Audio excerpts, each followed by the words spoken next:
Oh, yummy! Absolutely yummy, yummy! So, ito po ang stir fry natin.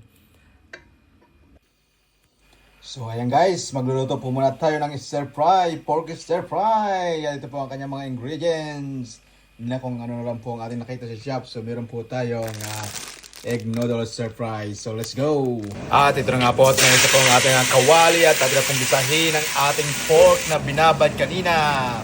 At ito na po siya ang itsura niya after ng ilang minutes. At nilagay na rin po natin ang ating mga sangkap na gulay.